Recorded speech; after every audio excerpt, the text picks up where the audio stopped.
একটা মানুষ ইচ্ছা করলে খাদ্য অভ্যাসের মাধ্যমে সুস্থ থাকতে পারে, ওষুধ খেয়ে না।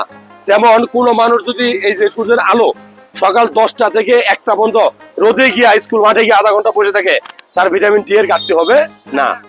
কোন মানুষ যদি ডেইলি 1 পিস লেবু অথবা ভাত খাওয়ার সময় 1-2 পিস কাঁচামরিচ খায়, অথবা দিনে একবার 1 পিস পেয়ারা খায়, বা দিনে 3 বেলা 2 বেলা শাকসবজি খায়, তার ভিটামিন সি এর অভাব হবে না।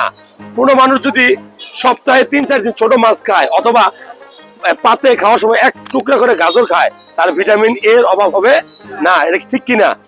এইগুলা কি আমরা চাইলেই পারি? তো কেউ যদি ডাবের পানি বা ডাব খায় একটু একটু, তার ভিটামিন ই এর ঘাটতি হবে না। আমরা কিন্তু চাইলে এই অপারগুলো তৈরি করতে পারি।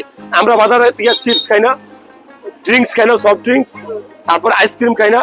আমার কাছে মনে হয় এগুলো না খেয়ে আমার পকেটে বাদাম থাকতে পারে। বাদাম বাদাম কিন্তু ভালো ভালো, বাদাম কিন্তু আমি খাবো না। তুমি বাদাম খাও, অল্প খাও।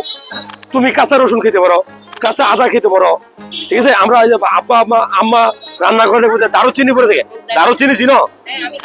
দারুচিনি খাবা, তোমার কিডনি ভালো থাকবে। একটু কাঁচা পেঁয়াজ খাবা, কিডনি ভালো থাকবে। একটু তুমি ধরো যে রসুন খাবা, তোমার ব্রেন ভালো থাকবে।